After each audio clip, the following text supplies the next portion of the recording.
Ukraine is pushing farther inside Russian territory more than a week after its surprise cross-border assault. Today, Ukrainian President Zelensky praising his military after launching drones in what Kyiv is calling the biggest attack on Russian airfields since the war began.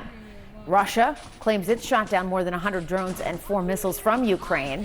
One Ukrainian military commander telling CNN Moscow now has pulled its troops out of key regions in an effort to block Ukraine's advances, sending them more than 100 miles away. Zelensky says Ukraine advanced about a mile in the past day alone. And for more on all of this, we're joined now by Air Force Colonel Cedric Leighton. Colonel, great to have you here. There's a lot to talk about because there's a lot of dynamics happening here.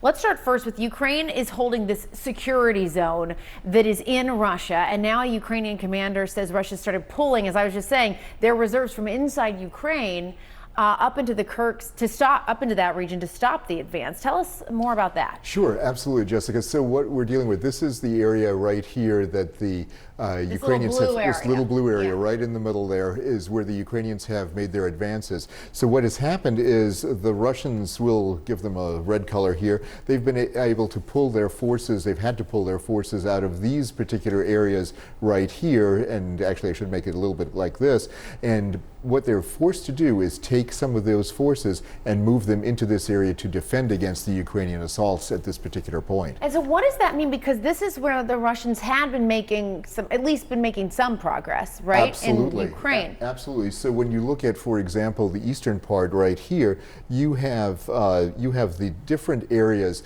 that the Russians have actually made some advances in. Now, Ukraine has gained some territory back around Bakhmut, but the Russians are moving in areas like this, and basically they're moving into an arc right along this front line right here. They're not going to be able to do that consistently if they have to pull their forces back, and that's why the Ukrainian moves up north are very important. And so then we combine that with what we were just talking about, that what Ukraine is saying is its biggest attack on Russian airfields since this began, targeting 4 airfields with drones. So talk us through what that attack does in conjunction with what we're seeing, what you were just talking about. Right, so these are airfields at Voronezh, Sovoslaika, Borysoglebsk, and Kursk, of course.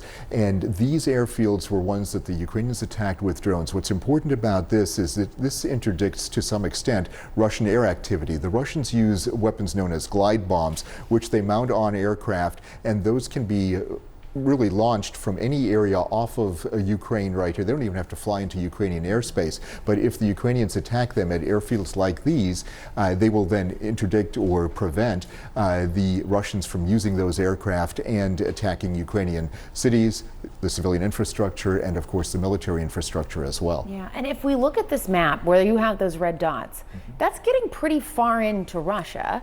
Now, Absolutely.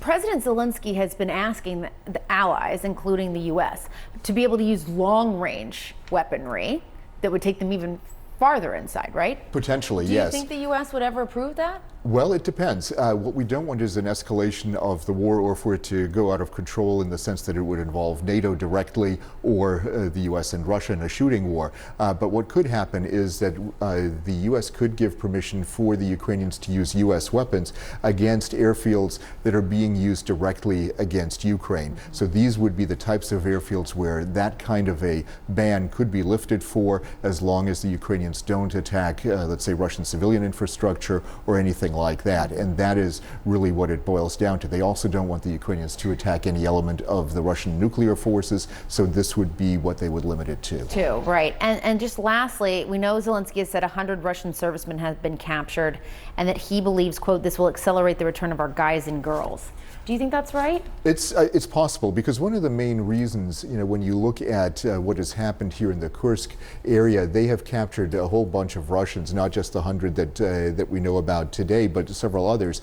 The Ukrainians have lost some of their men to the Russians as well, men and women, I should say, because it involves both. And one of the things that is critical is this exchange of prisoners that goes on between the sides. It's gone on since February of 2022, and even before that. And now it's important for the Ukrainians, in essence, to have bargaining power. So there are two things: the exchange of the prisoners of war plus possible exchange of territory, areas that the Ukrainians control in Russia for areas that the Russians control in Ukraine. Wow, it's all very fascinating. All right, well, more to come. As we've been saying, it's maybe potentially a turning point, but we're waiting to see how long it can go on. Exactly, Yeah. Jessica, and we have to be a little bit patient. This is a small area. There's a lot of territory involved in all of this, and the Russians, we have to remember, have captured about 18% of Ukraine. Right, not an insignificant number. All right, Colonel Cedric Leighton, thank you so much.